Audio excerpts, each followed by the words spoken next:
Boa noite, boa noite, boa noite, boa noite. Sejam bem-vindos a mais uma Live Rebelde. Segunda live do dia hoje. Vamos bater um papo com o Dr. Arthur Ribeiro Costa, meu conterrâneo daqui de Fortaleza. Sejam bem-vindos. Júlio César, boa noite, Tertuliana. Boa noite, Zilvani. Boa noite, Madalena. Sejam bem-vindos.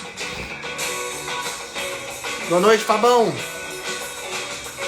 Vamos lá, sejam bem-vindos. Vamos entrando. Boa noite de novo, Rosângela.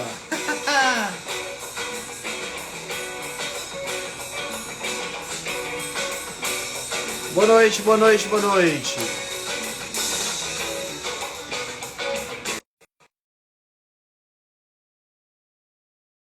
Boa noite, Sara.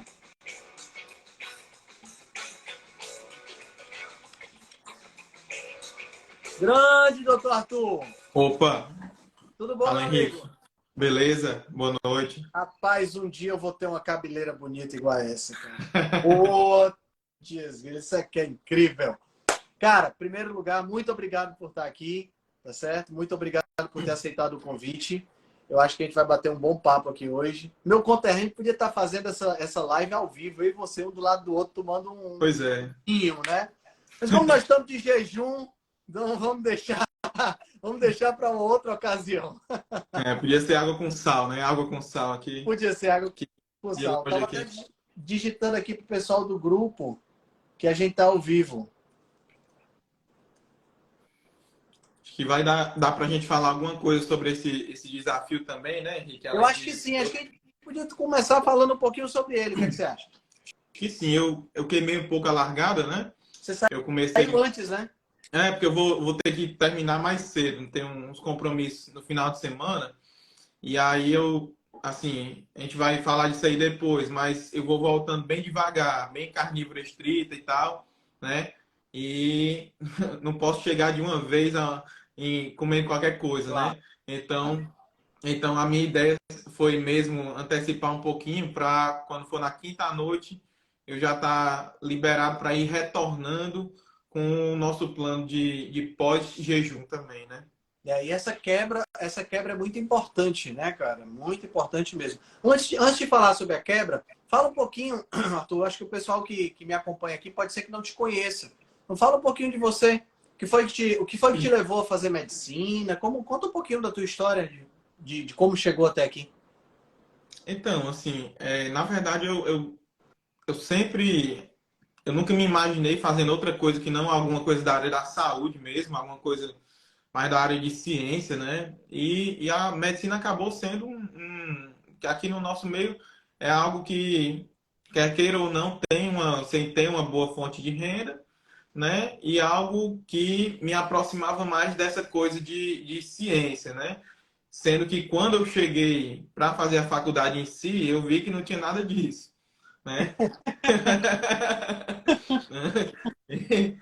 E só depois da faculdade, duas residências, especialização, fellow, tudo mais, aí sim é que eu começo a me encarar fazendo medicina de verdade e ciência. Que aí é quando eu comecei realmente a estudar medicina metabólica, me aprofundar em fisiologia, bioquímica, Você né? fez fellow em que área?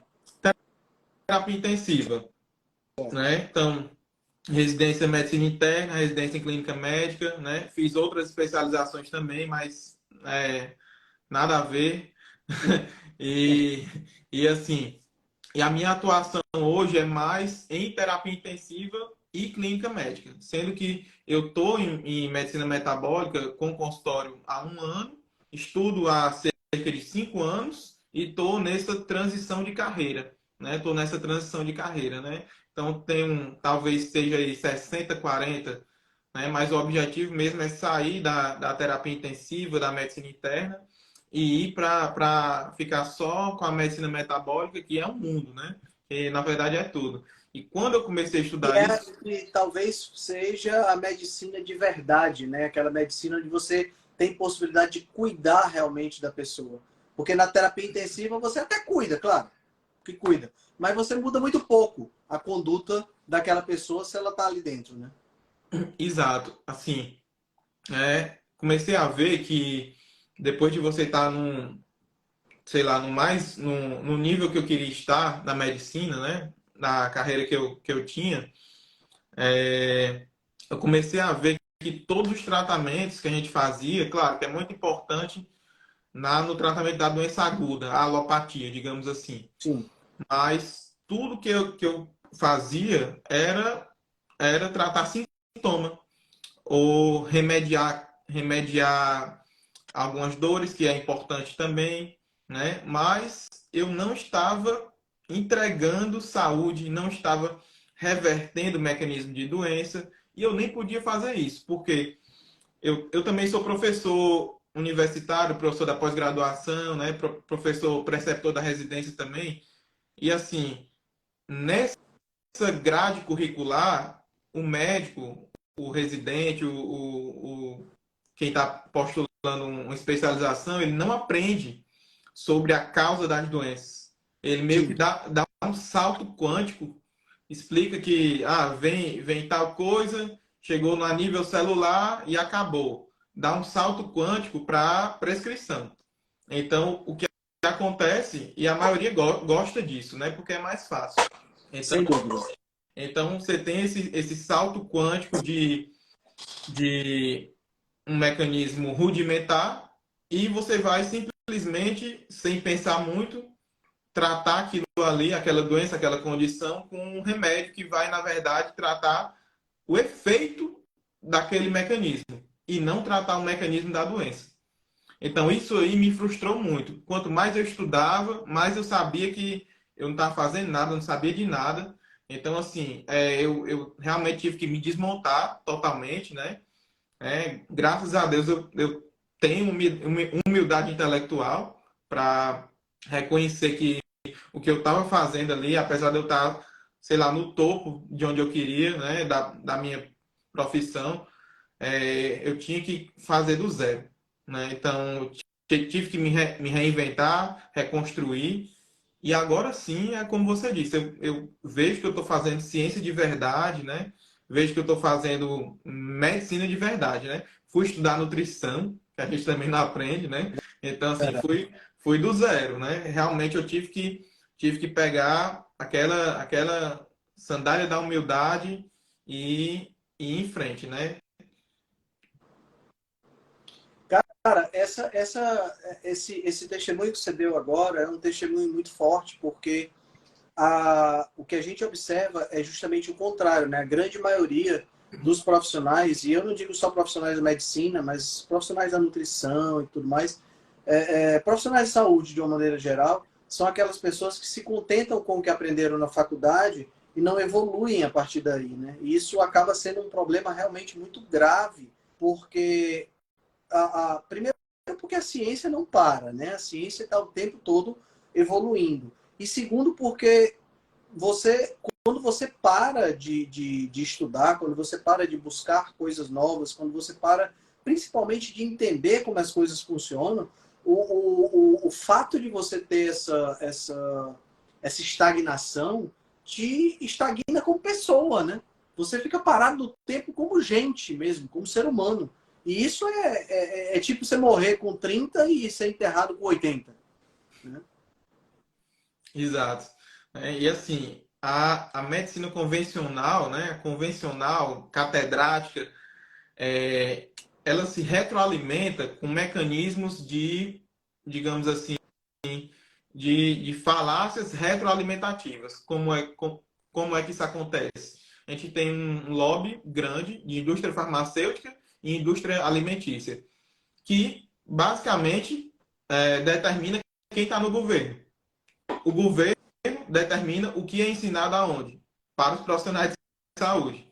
Então você tem o quê? Estudo comprado, propaganda comprada, diretrizes compradas, recomendações compradas e recomendações do que vai ser ensinado. Então, assim, sair dessa bolha, cara, não é fácil, né? E assim, a gente pelo menos eu, né, que ainda trabalho muito em hospital, né?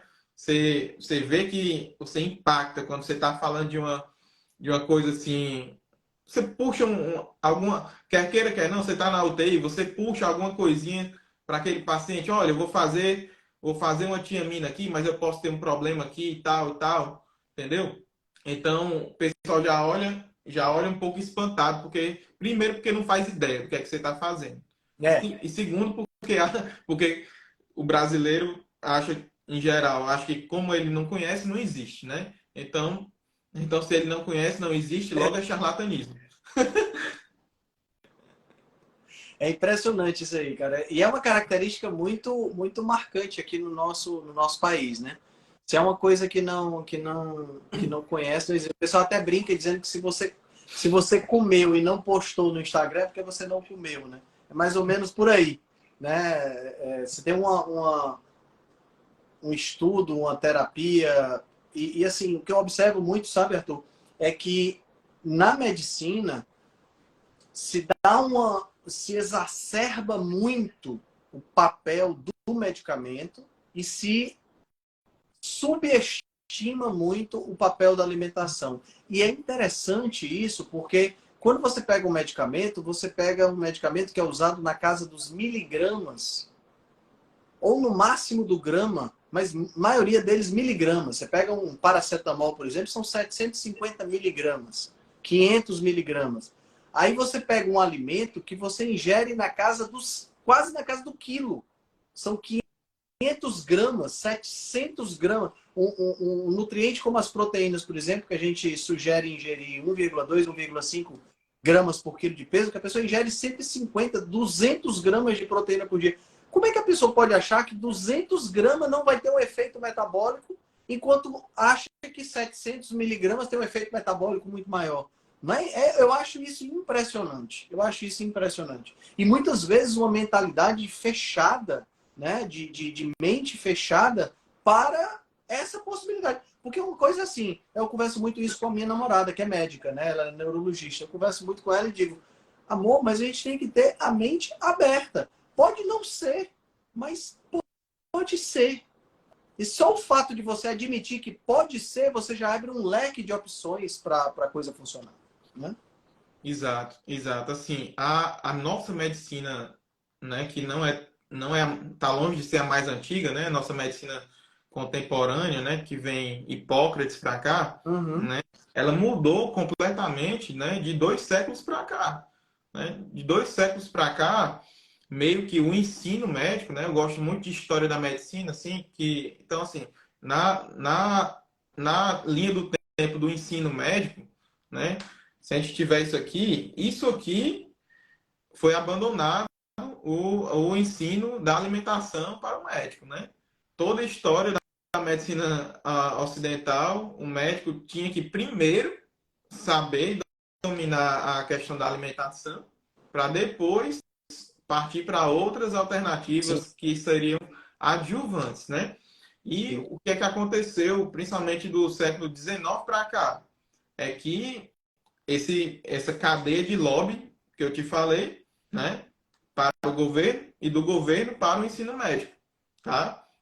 Então, basicamente, a gente tem uma interferência estatal brutal que determina, primeiro, o que as pessoas devem fazer, que é bizarro, e segundo, o que deve ser ensinado a despeito da ciência. O pior é isso, É. a despeito da ciência. E isso mexe, cara, com a mentalidade da pessoa que entra na faculdade. Né? Eu lembro de duas formas. Eu lembro demais, eu tinha um colega no terceiro ano que ele era filho de médicos e ia fazer medicina na faculdade. E no terceiro ano ele já era arrogante. Ele nem tinha entrado na faculdade ainda. Ele já era arrogante porque ele ia fazer medicina e tudo mais. Quer dizer, esse é um ponto, né?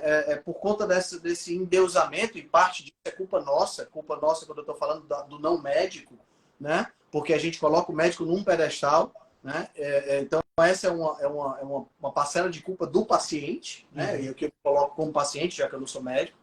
Mas uma outra parcela de responsabilidade é da própria indústria, que endeusa exatamente porque o médico acaba sendo entre aspas, vendedor da indústria, né? Porque, pô, Quando o médico diz assim, olha, você tem que tomar um remédio XYZ lá, que custa 150, 200, 300 reais por mês, quem é o paciente que discute? Não discute. Sim, senhor, vou comprar esse medicamento. E a indústria fica altamente feliz com isso, né? Então, e outra coisa, o cara já entra na faculdade, no primeiro, não sei como você vê isso, mas eu acredito que você já tem uma influência no primeiro semestre da faculdade.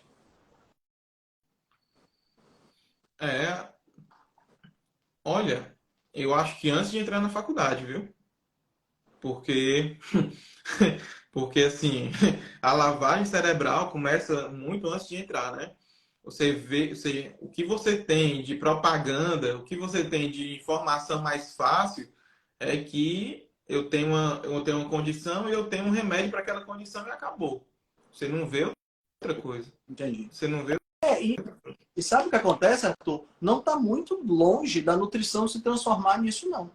Porque, veja o que acontece hoje. A nutrição, ela tem a questão que você falou do lobby da indústria alimentícia, que dita o que é que a gente tem que ensinar. Porque o negócio aqui no Brasil é muito bizarro. É bizarro no mundo todo, se a gente parar para pensar.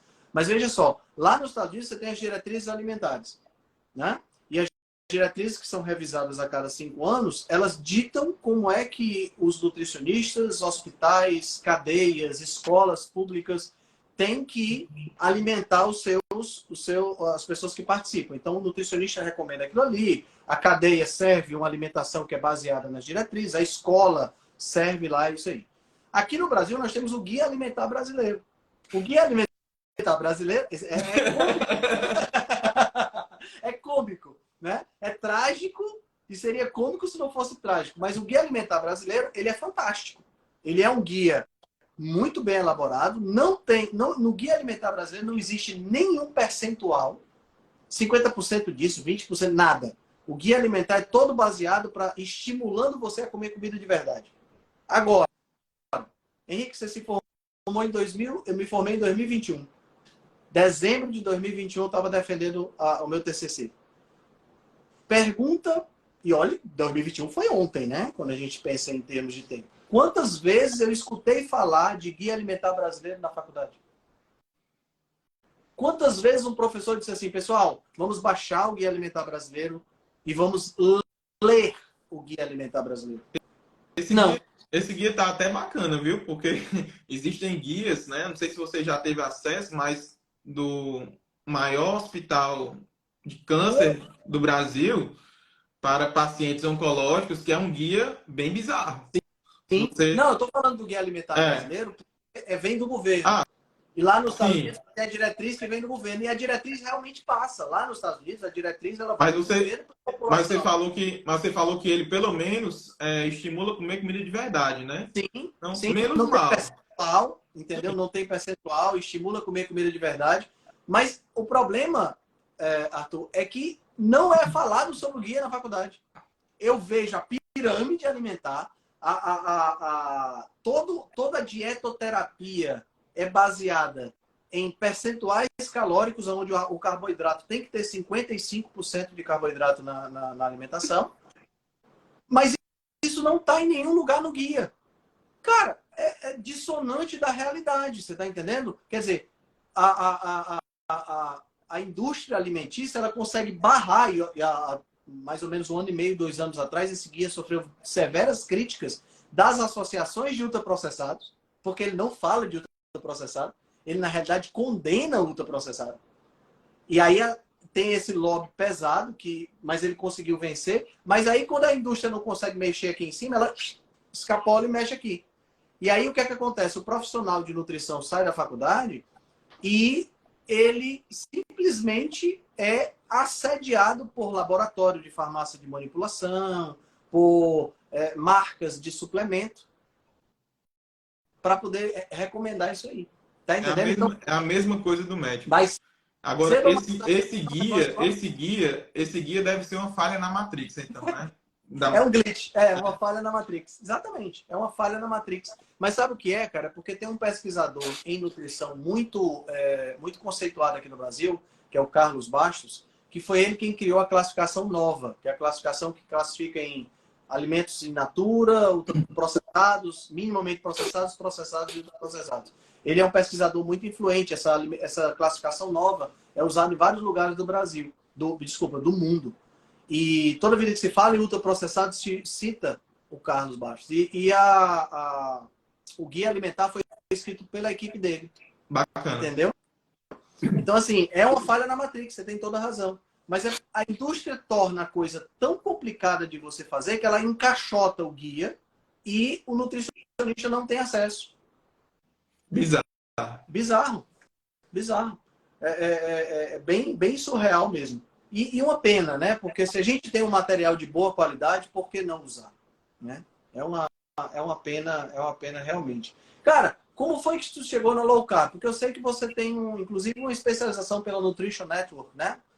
Em low carb. Né? Como você chegou na dieta low carb? Que tipo de resultado você teve? Conta aí um pouquinho dessa trajetória. Não, eu tenho sim, né? Essa certificação, né? Fiz mais recentemente, 2021, se eu não me engano, né? Mas eu estudo low carb desde 2017 para 2018, né? Então, assim, mais 5 anos aí, né? Realmente, eu me peguei acima do peso, e me vi com alguns problemas psicológicos que não batiam com o que eu vinha fazendo, porque teoricamente para a medicina convencional eu estava fazendo tudo ok. Uhum. Eu estava fazendo tudo, não estava fazendo nada de errado. Não comia gordura, né? Estava fazendo nada de errado. E eu me via numa situação que eu tentei reduzir a minha carga de comida e eu não conseguia. Porque aí depois eu fui estudar. Por que é que eu não consigo reduzir? Não cheguei a ficar super obeso, mas fiquei com resistência à insulina e sem roupas. Então, fui estudar. Então, o que é que eu posso modificar no meu mecanismo neurológico que regula o meu apetite, que não está me deixando comer normalmente. Eu estou vivendo só para comer e desse jeito aqui onde é que eu vou parar? Então, assim, eu tinha outras questões psicológicas e que a maioria delas, né, inclusive a regulação do apetite, foi resolvida com a mudança alimentar, de low carb, né? Na verdade, cetogênica, né? Mas assim, tudo que eu estudo eu testo em mim, né? Eu testo, né? Esse desafio de 5 dias de jejum também é um teste. Eu nunca fiz tanto tempo de jejum. Uhum. Na época, eu não utilizei estratégia de jejum, mas estudei incessantemente. Depois que eu estava sem resistência à insulina, eu fiz a estratégia de jejum, né? Eu venho utilizando com menos frequência agora, porque eu já mantenho o estilo cetogênico, mas o jejum hoje em dia é mais natural para mim, Entendi. né? E eu vejo que a base da grande maioria das doenças que eu reverto no consultório vem de um início, pelo menos, de um low carb, tá? Então, as doenças metabólicas, se a gente for pegar aí a síndrome metabólica inteira, a hipertensão, diabetes, a própria obesidade, placas de ateroma, né, que é infarto, AVC, próprio Alzheimer, se a gente pegar tudo isso, o passo inicial não pode ser diferente de low carb. Por mais que a galera queira espernear, não pode ser diferente, porque eu tenho uma causa e efeito e um mecanismo já mais do que provado que eu não posso ter um excesso de carboidrato, né, se eu quero reverter essas doenças. Então assim, a gente tem no consultório hoje, eu tenho uma excelente taxa de reversão de doença metabólica, de doença autoimune e, graças a Deus, de doença neurológica também. Porque Legal. quando você mexe com isso, você regula neurotransmissor, regula o intestino e assim, eu ganho depressão refratária, cara, que tomou 5 antidepressivos, não deu certo, foi pro consultório, mudou algumas coisas, 3 meses estava outra pessoa. Então, assim, trans, transtorno bipolar, assim, transtorno de depressão grave, então assim, muita coisa, ansiedade generalizada, muita coisa psiquiátrica que é refratário, e o pessoal geralmente não liga para a alimentação, e é fundamental. a compulsão alimentar é mais ou menos a ponta do iceberg dos outros distúrbios, né? Não que ela seja menor, mas que para eu conseguir tratar eles, eu tenho que tratar a compulsão alimentar, tenho que reestruturar esse sistema imunológico, intestino, né? E é mais ou menos assim que eu me posiciono dentro do mundo low carb, né? É a minha base, né? É de onde eu venho mesmo. Legal. Eu tô terminando de ler aquele livro do Chris Palmer, o Brain Energy. Não sei se você chegou a ver. Já, sim. Cara, é isso que você falou aí de depressão refratária, de transtorno bipolar, ansiedade. Cara, tudo isso é possível de se não resolver, pelo menos atenuar os sintomas quando você faz uma alimentação que fornece da forma correta a energia para o cérebro. É impressionante. E por falar em Brain Energy, né? Para quem não sabe, a cetogênica começou tratando epilepsia em criança, Exato. né? Começou Exato. tratando epilepsia em criança. E eu tenho, assim, um dos mais emblemáticos tratamento que eu gosto sempre de citar, de cetogênica, é reversão, na verdade, o encolhimento de tumores cerebrais com glioblastoma multiforme Uhum. com dieta cetogênica. Ou seja, você está tratando um câncer com a dieta cetogênica, né? Por falar em homenagem ao termo do Brain Energy, né?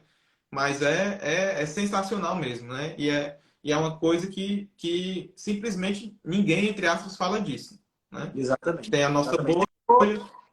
Você chegou a perder quantos quilos, Arthur? Eu não variei muito o peso, Henrique, né? É outra coisa que me chamou muita atenção na época, mas eu mudei a composição Ah, corporal, legal. né? Então, apesar de não variar muito o peso, as roupas, todas as roupas voltaram a Caber, né? encaixar, a vestir. Por quê? Porque agora eu tinha músculo e não tinha obesidade centrípeta, não tinha o acúmulo de gordura visceral. Então, Uhum. assim, foi o combo do melhor, né? Eu Legal. praticamente mantive peso, mas a composição corporal, né, melhorou. É isso que eu busco hoje nos meus pacientes, né? Que geralmente tem uma doença para reverter, mas para a gente chegar nesse caminho de reverter a doença, a gente tem que ter saúde. Não é reverter o sintoma. Então, só vou reverter a doença se eu conseguir que esse paciente seja saudável. Perfeito. Perfeito. Cara, vamos falar um pouquinho então do jejum, né? Já que a gente está nessa brincadeirinha, né? Eu tô fazendo. Daqui a meia hora, faz 24 horas que eu comecei. Você já tá com quanto tempo? Você começou um pouco antes, né? Tô fazendo 48 horas daqui a 2 horas. Show. Como é que você tá se sentindo? Cara, assim, fome zero. 48 horas você já tinha feito antes. Não, tinha feito 36 só. Certo. Certo? Nunca tinha feito 48, não. Tô com fome zero, mas é o que eu tinha até comentado no grupo. A gente tem uma certa dependência psicológica da comida. Como eu tô há muito tempo sem comer, e sem perspectiva de comer, eu fui preparar uma comida, fui servir a minha filha, fui mexer na cozinha. Então você tem aquela coisa, né? Poxa, né? Você sente um baque, É. né? Mas a saciedade, por isso que uma das grandes coisas, quando você sabe fazer e encaixa na rotina alimentar de compulsão alimentar, é o jejum, né? O jejum bem feito, né? Então, assim, compulsão zero, vontade de doce zero, né? Vontade mesmo zero. Agora, se colocasse um boi aqui, eu comeria um boi, mas eu não tenho aquela vontade. Também em relação à parte neurológica, né? Minha cetona não subiu tanto assim do meu basal. Meu basal é 0,7 a 0,9. Foi para 1,9 no máximo, né? 1,7, 1,8, 1,9, desce, sobe. Então, assim, eu estou sentindo um pouco mais de hiperfoco, né? E dificuldade de fazer múltiplas tarefas que eu fazia, mas isso não é uma boa coisa, né? Então, eu estou com mais hiperfoco, né? Estou com mais vontade de estudar e tal, né? Fiz academia hoje normal também, né? Assim, vida normal, vida que segue. E provavelmente eu vou transicionar aí, vou colocar algum outro líquidozinho últimos dias, mas não decidi ainda. Entendi. E falando nessa questão da quebra do jejum, nos seus estudos, como você vê essa quebra? Como você vai fazer a quebra? Olha, assim, você pode botar uma coisa que você pode colocar tudo a perder, né? Tudo a perder se você, por exemplo, um pior cenário possível do jejum. Você cumpriu o jejum, se preparou e quebrou o jejum com uma junk food, por exemplo, né? Farináceo, Coca-Cola, enfim, McDonald's. Então, assim, você vai entregar para as suas células um material, certo? Um material no qual tudo que você entregar naquele período pós-jejum, as células, né, o organismo está ávido a receber de nutrientes. Então, se você der tudo que não presta, você vai construir a sua matriz celular, você vai construir seus hormônios, as suas enzimas, né? Você vai construir o seu corpo com tudo que não presta. Então, você vai potencializar o efeito negativo de uma alimentação ruim. É por isso que, nesse momento, é crucial, é super importante, obrigatório, é a coisa mais importante mesmo, você fornecer bons nutrientes ao seu corpo, né? Porque você vai estar muito ávido a absorver esses nutrientes. Eu acho que do ponto de vista de saúde, a quebra do jejum é mais importante do que o pré-jejum. Você concorda comigo?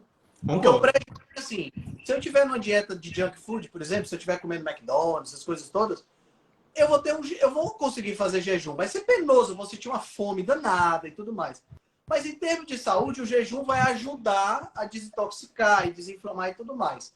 Se eu comer corretamente depois. Agora, se eu fizer o inverso, se eu fizer uma boa dieta pré-jejum, mas quebrar com porcaria, é isso que você falou. É como se você estivesse jogando tinta no esponja. A esponja absorve aquilo ali e vai ficar da cor daquilo ali. Então, tudo que você conquistou de autofagia, de diminuir a inflamação e tudo mais, o corpo vai sugar toda aquela porcaria e você não vai ter o efeito desejado, né? Exato. Então, é tudo que a gente não quer, né? Agora, bom, assim, do pré-jejum, você pode até conseguir fazer. Agora, você pode se dar muito mal. Se é um cara que tem uma mitocôndria doente, cara que come só porcaria, né? Pode até conseguir fazer de forma muito penosa, mas se vai ter benefício, é uma coisa muito questionável, né? É bem questionável mesmo. É verdade. Cara, como é que você vai quebrar seu jejum? Olha, eu não Já pensou nisso? não pensei nisso, mas assim, vai ser o que eu como habitualmente de comida de verdade, primeira coisa, né? E aí, a carne muito gordurosa, que é basicamente o que eu como, né? O ossobuco com tutano, né? Costela, cupim, né? Carnes mais gordurosas. Não vou ter cereal, nada disso, né? No máximo um tubérculo, alguma coisa assim, e variar a fonte, né? Também vai ser bovino, suíno, que é um dos meus favoritos, peixe também. Então vai ser basicamente isso, né? Basicamente isso. Fonte animal, carnívora, né?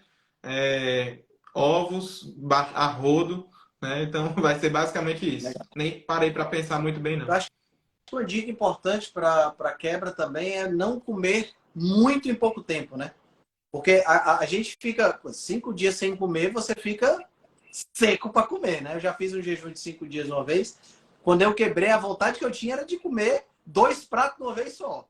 Mas aí você corre o risco daquela síndrome do refeeding, né? É melhor você comer, espaçar a comilança, né? Comer pouquinho, mas mais espaçado para que você não tenha por isso, a síndrome da realimentação acontece em quem tem desnutrição. Né? Então isso é uma das coisas da terapia intensiva que a gente consegue antever, que o pessoal muitas vezes não se liga, né? Mas em quem tem deficiência, principalmente da tiamina, que eu falei lá no começo, né? Sim. Então você tem uma queda no fósforo, você tem uma queda no potássio importante, você tem uma queda da produção de albumina pelo fígado importante, né? Você tem marcadores de carência nutricional grave. E aí, jogando uma grande carga, né? Uma grande carga alimentar de uma vez, você pode ter esse overfeeding e ter uma síndrome de realimentação. Mas com a gente isso aí não pode ocorrer porque nós somos Sim. cetoadaptados. E nós não temos, teoricamente, deficiências nutricionais graves, né? Então é isso que a gente também consegue passar para o pessoal do grupo, né? Que você não fazer jejum se está começando agora numa vida saudável, né? Primeiro, corrija suas deficiências, né? Arruma a casa um pouquinho antes de fazer. Então, assim, a gente não vai ter síndrome de alimentação. Mas, claro, pode ter muita coisa, muito para efeito, né? Parecido com episódio compulsivo alimentar, porque a gente vai tender realmente a compensar. Né? E a gente pode sofrer isso aí. É uma dica muito importante, viu, Henrique? Mas a gente tende a ter uma saciedade maior, porque a nossa leptina vai estar bem mais regulada no final desses 5 dias. Eu nunca fiz, mas você pode me dizer como é que estava a sua saciedade nas refeições pós esses 5 dias? Verdade, verdade. Esses 5 dias de dieta cetogênica foi bem interessante para verificar exatamente isso. E a saciedade estava perfeita, cara. Assim, na realidade, o que eu tive que fazer por conta do meu objetivo, porque meu objetivo é ganho de massa magra, né? Tanto é que quando eu for voltar para minha dieta habitual, eu vou voltar com um protocolo que eu faço com os meus pacientes, que fazia tempo que eu não fazia, que eu vou voltar para poder, eu quero ver se eu consigo ganhar aí um pezinho até o final do ano. E antes eu não estava, antes o protocolo não incluía nada de carboidrato e tal. E a saciedade era tanta que eu estava com medo de perder peso. Eu não queria perder peso, exatamente porque a saciedade é demais. Você não come, você não tem, você não fica com aquela fome desesperadora, né? Você come e você fica, cara, eu tô sem fome. Mas aí você, no meu caso, né? Eu não sou uma pessoa que precisa perder peso. Você tem que sentar para comer mesmo sem estar com vontade. Exato. Cada um vai ter o seu equilíbrio hormonal fisiológico, né? Então, algumas pessoas vão ter uma maior saciedade precoce, outras vão perdurar, né? A sensibilidade do hipotálamo, a leptina, a grelina, vai ser diferente. Como é que estava a sua mitocôndria antes? Então, a gente tem que ver todos esses pormenores, né, para individualizar. Agora, a gente fala muito, né? Acho que você fala muito também de respeitar a saciedade, né? Mas quando você tem uma estratégia para ganho de massa, né? Então, com certeza você faz. Aí a gente vai fazer estratégias para você tentar aumentar a taxa metabólica basal. Quando você faz isso, você reseta a sua saciedade, né? Você vai estimular hormônios que vão estimular a maior ingesta. Porque você não ganha massa muscular porque come muito. Mas você come muito porque você ganha massa muscular, né? Então aí vem exercício físico, vem regulação de sono, vem regulação de precursores hormonais, dos próprios hormônios, vitaminas, minerais, outros oligoelementos, uso de fitoterápicos, né? Então assim, a gente tem uma vasta, uma gama de coisas que a gente pode fazer para resetar esse centro da saciedade. Mas aquilo que a gente fala lá atrás, né, que a gente lê bastante, de respeitar a fome, não é errado. Porque isso quer dizer que você não está pronto para isso. Seu corpo está te dando essa informação, né? Então, a gente talvez seja o momento de voltar um pouquinho atrás, identificar qual é a causa, tentar mexer e aí sim dar um reset, né? Uma nova regulação nesse centro hipotalâmico. Interessante, interessante. Cara, e sobre... Bom, a gente acabou falando tanto sobre jejum e tudo mais, a gente acabou nem começando a tocar naquela nossa ideia, né? Mas eu acho que a gente pode conversar agora porque acho que tem tudo a ver. Aquela imagem que eu mandei o link para ti, uma imagem da praia na década de 50, a gente não via pessoas obesas, a gente não via pessoas com excesso de peso assim, significativo. E hoje a gente inverteu essa questão, né? Hoje é difícil você ver numa praia uma pessoa sem excesso de peso. Na tua opinião, o que que aconteceu da década de 50 para cá? Por que que a coisa ficou dessa forma? Exata, entra mais ou menos no que a gente falou, né, de recomendações de intervenção estatal, né, porque até os anos, claro que mudou muita coisa na indústria, mas até os anos 60 para 70, a gente não tinha um lobby tão importante, principalmente ter como modelo os Estados Unidos, do governo federal, recomendando o que é que a população deveria comer. E essa recomendação não vem de forma tão suave. Ela vem com lobby para supermercado, para propaganda de rádio, TV, eventos em geral, né? Então, mídia em geral. Ela vem como subsídio de produção de certos alimentos.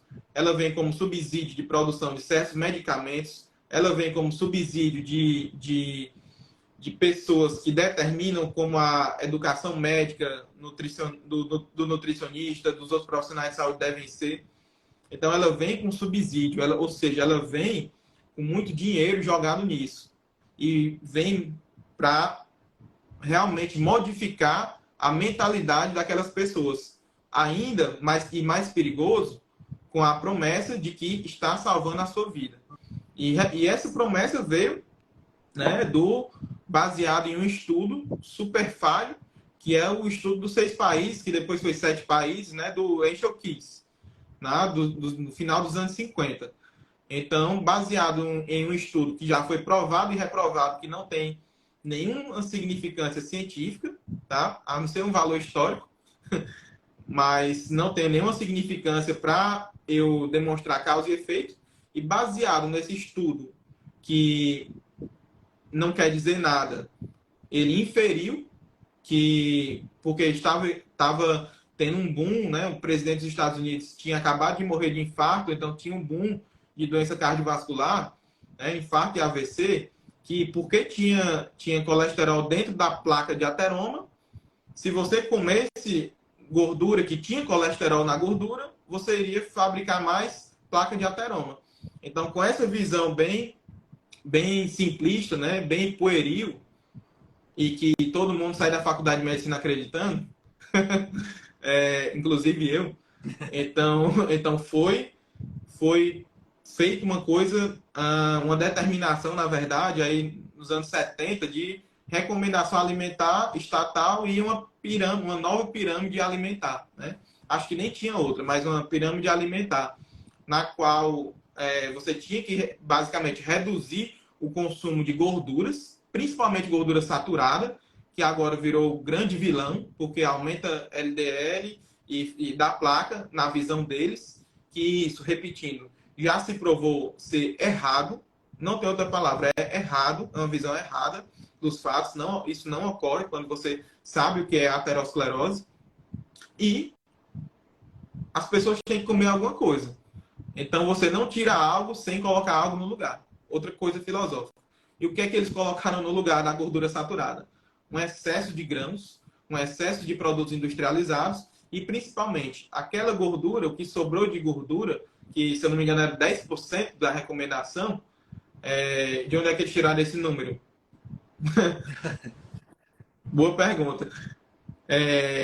Substitua ainda essa gordura por gordura vegetal, dos seed oils, né, dos óleos de sementes, né, que vem soja, canola, algodão, milho, né, super inflamatórios, inequivocamente, e a manteiga, a coitada da manteiga substituída pela margarina, que essa sim a gente sabe que é inequivocamente inflamatória, né, gordura transhidrogenada, que essa sim vai mexer nas membranas celulares e aumenta o risco não só de infarto e AVC, mas de todas as doenças crônico-metabólicas, né? Inclusive câncer, inclusive Alzheimer, inclusive outras demências. Então a gente teve esse contexto histórico, né? É um pouco longo, mas a gente tem que tocar nele sempre que vai falar disso, porque não é porque o governo recomendou isso aí que eu falei, que no outro dia estava todo mundo gordo na praia. Não. Mas a gente vê ao longo das gerações mais remédios para a obesidade, mais aprofundado nessas recomendações, inclusive as diretrizes, né? E o que é que acontece com a obesidade? Que eles querem combater com isso aí. E com a doença cardiovascular, só aumenta. É verdade. Então, alguma coisa não bate, né? É verdade. E é interessante, sabe, Arthur, que quando a gente analisa o gráfico da obesidade, ela vem subindo devagarinho, mas exatamente num ponto ela faz uma acentuação da curva e sobe, parece um foguete. E nesse ponto é a publicação das diretrizes nutricionais. Assim, não é causa e efeito, é uma associação, mas é um negócio assim muito, muito claro, né? Que tem uma associação muito forte. E é assim, quando você tem uma associação muito forte, o desafio é quebrar essa associação. E ninguém vê a quebra. Ninguém chegou com um estudo que mostrou que não, tá errada. Existe associação, como por exemplo, vou dar aqui um exemplo clássico. O aumento dos ataques de tubarão por conta do maior consumo de sorvete. Existe uma associação entre as duas coisas. Mas por quê? Porque as pessoas no calor vão mais para a praia, tomam mais sorvete, acabam tomando banho demais e tem mais ataque de tubarão. Mas não é que o sorvete causa o ataque de tubarão. Né? É uma associação, mas isso é fácil de quebrar. Agora, e como é que quebra essa? Não quebra. E outra, a gente tem uma associação também muito forte do aumento do consumo de óleos vegetais, de óleos de semente, como você falou, né? Que é o canola, soja, girassol, milho, algodão, com o aumento também da obesidade. E também o aumento do consumo de açúcar também fica mais ou menos concorrente. Então, quando a gente junta todos esses fatores, fica muito claro, né, o que é que aconteceu. Isso, e se você falar de, né, geralmente eu publico aí a verdade, porque é uma verdade, né, óbvia sobre os óleos vegetais, né, que são inflamatórios. Tem muita gente jogar um monte de estudo, né, que diz o contrário. Só que eles não param para pensar e ler que qual é o único desfecho que para eles melhora a doença cardiovascular dos óleos de semente, é baixar LDL. Sendo que já foi provado que LDL também não tem correlação com infarto e AVC. Inclusive, existe estudo mostrando que quem tem LDL e VLDL mais baixos tem mais infarto e AVC.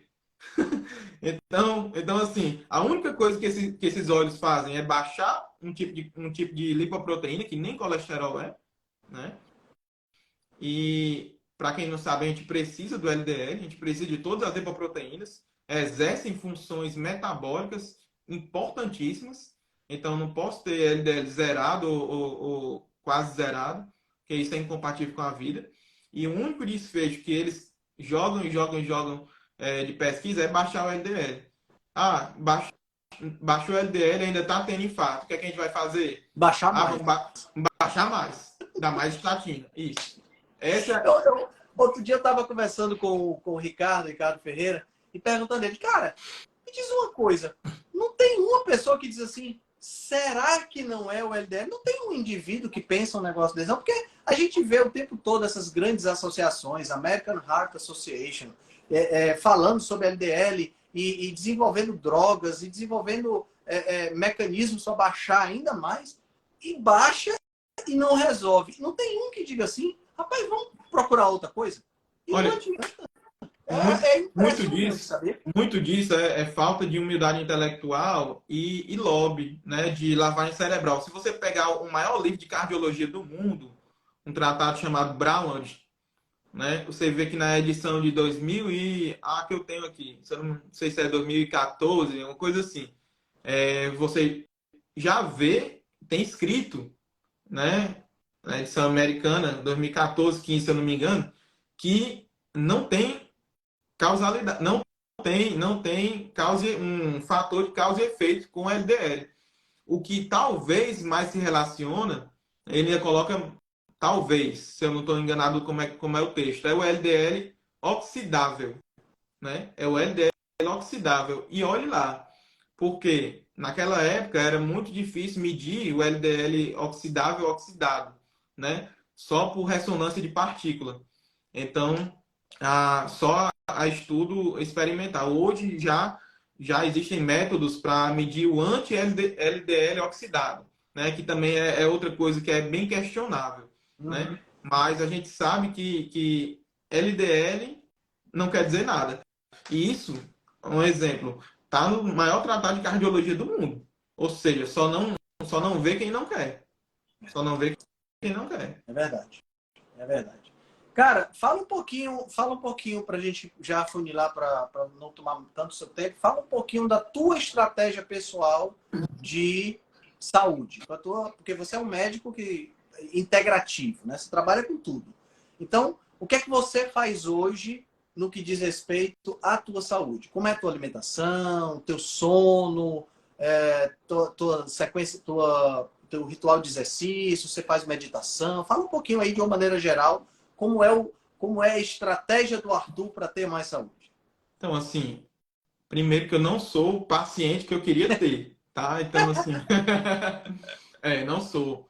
Até porque eu tenho uma grande limitação, né? Se a gente colocar, se a gente for fazer a nossa, né, pirâmide da saúde, o pilar mais fundamental, que para mim é o estresse, né? Para mim é o estresse, eu não consigo manejar da forma que eu queria ainda. Mas aí, o que é que a gente tem que fazer? Né? Cada um tá falando hoje com um amigo meu, né? Médico integrativo também. Cara, cada um tem suas drogas, né? Então, a gente vai ter que escolher onde é que a gente vai errar e tentar escolher onde a gente vai acertar mais, né? Então, isso aí, a gente não tem essa utopia de ser perfeito nem nada, mas onde é que a gente pode acertar mais? Falando com ele, olha, suplementação, né? Então, assim, a gente não tem deficiências, né? Hormonais, nutricionais, tentar corrigir os neurotransmissores, regular o intestino, né? Então, ter um intestino com a função imunológica boa é fundamental e a gente consegue fazer isso a despeito, né? E melhora o estresse também. Não ter deficiências é outra coisa que a gente consegue fazer também, né? Usar antioxidantes também, porque o estresse aumenta a taxa de oxidação, que vai aumentar um bocado de reação, que vai aumentar um bocado de doença. Então, fazer antioxidante é meio que uma obrigação para quem não tem um manejo adequado do estresse, né? A questão de trabalhar em psicoterapia, né? Eu tive alta, né? Eu tenho que voltar, mas teoricamente eu tive alta, né? Mas uma psicoterapia é essencial para você manejar suas relações interpessoais, né? Tanto dentro de casa quanto no trabalho, né? Então, isso aí faz você enxergar muito bem as coisas e manejar o estresse de forma melhor, que eu acredito que seja o pilar central. O sono, geralmente por conta da carga de trabalho, eu não consigo ter o sono que eu queria, infelizmente, mas na maior parte dos dias eu já consigo. Já não dou mais tanto plantão noturno, que é uma coisa que me destruiu. Tive burnout por conta disso há um tempo na pandemia. Trabalhava manhã, tarde e noite, então hoje em dia eu dou no máximo um plantão noturno por semana e não é toda semana. Então, assim, eu reduzi 95%, né? Mas ainda não é o ideal, sabemos que não. Alguém tem que trabalhar à noite, espero que não seja eu no futuro. Então, Deixa por mais novinho. exato, né? A ideia é rodiziar, né? A ideia é rodiziar, porque o indivíduo que vai ter mais de 10 anos numa rotina dessa, enfermeiro, policial, médico, né? Se Você estraga, né? vai a destruir sua saúde, a destruir de uma forma, digo, irreversível, É inclusive. verdade. Então é outro pilar que a gente que ter muita segurança quando vai mexer e saber que a gente não pode avançar sem mexer no sono, né? E outra coisa seria a questão do exercício, né? Que eu estou muito longe do que eu queria, mas consigo fazer musculação diariamente, né? Então, assim, é o mínimo do mínimo do mínimo, né? Então, a gente tem que se exercitar e ao longo do dia também. Já ficou provado que não tem muita diferença de um sedentário quem faz musculação uma vez por dia e não se levanta da cadeira no restante do dia.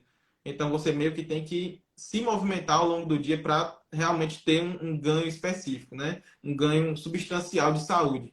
Ainda estou trabalhando nisso aí. E a questão do contato com a natureza, que aí é uma coisa mais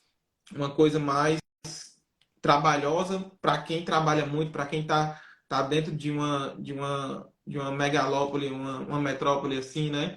Então, sempre ter pé no chão, contato com a natureza é algo que é complementar às terapias para você manejar o estresse, descarregar, né? O grounding, ou fazer um esporte na praia, ou qualquer que seja, ter uma constância de contato com a natureza, né? Então, esses aí seriam os aspectos mais importantes que eu veria da minha saúde em si, né? Claro que cada um vai ter mais, uma coisa menos, mas o manejo do estresse, eu preciso mesmo realmente entrar com mais medicação, enquanto eu não consigo vencer certas coisas, policiar e suplementar em relação ao sono, melhorar o contato com a natureza, melhorar o que eu puder no exercício e pelo menos não perder o que eu estou fazendo, e, Aham. e a psicoterapia, né? Que é uma coisa que praticamente que todo mundo deveria fazer. Muito bom. Muito bom. Cara, eu tô vendo aí atrás, você tem uma estante boa de livro, né? Tem alguma coisa aqui. Você é do meu time, adoro livro também. Eu sempre termino as minhas lives pedindo uma indicação de livro, porque nerd como eu sou, adoro ler, então é sempre importante pegar a indicação. Não precisa ser obrigatoriamente um livro de medicina, pode ser um livro um livro que lhe tocou, que você considera um bom livro, que você pudesse sugerir não só para mim, mas para o pessoal que está assistindo a gente. Tá, eu acho que eu não. Eu acho que esse livro está até emprestado, mas eu tenho a versão digital que eu vou te mandar. Que tem tudo a ver com o que a gente falou no começo da live, tá? O livro se chama. E na verdade, é o livro, talvez, que mais mudou minha vida. Não tem nada a Legal. ver não tem nada a ver com medicina. Mas aí, eu não iria falar esse livro se a gente não tivesse falado isso no começo. Mas é sobre. Você vai ver que vai muito de encontro à intervenção estatal na vida das pessoas. É um livro que se chama Democracia, o Deus que Falhou. Né? É, Democracia, um Deus que Falhou. Um livro de um alemão radicado nos Estados Unidos chamado Hans Hermann Hoppe. Tá? Não, eu tenho ele em inglês e português. Vou te mandar algumas versões. Manda, Eu manda. sugiro que leia em inglês, que é melhor, apesar da tradução em português ser boa também.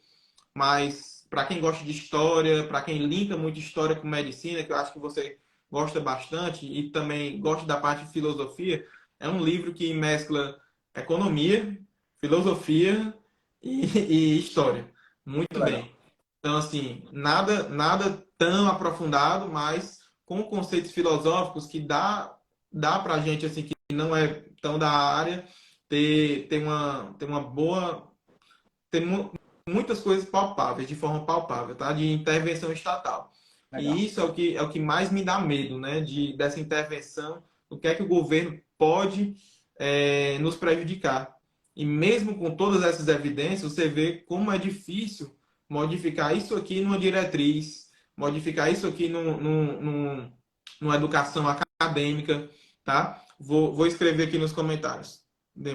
É o democracy. Democracia, um Deus que falhou. Escrever aqui, o pessoal está pedindo. Hans Hermann. Hans. É Hans, tá? Hans Hermann Hoppe, tá? Não é Hans. Show. Eu digitei errado. Beleza? Show, cara. Esse aí seria Muito, o que eu te indicaria, Henrique. muito bom, cara. Muito obrigado. Cara, muito obrigado pelo teu tempo, obrigado pelo teu conhecimento, obrigado Agradeço. por ter aceitado o convite, tá? Te desejo uma excelente noite, um 2023 maravilhoso, uma quebra de jejum gostosa, né?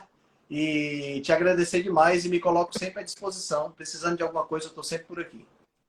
Show de bola, cara. Muito, muito bacana. Espero que a gente faça outras conversas aí, talvez para aprofundar em algum tema mais específico, né? A gente hoje falou bem de forma geral, mas acho que vai ser bacana a gente talvez aprofundar em uma doença e descer o nível, né?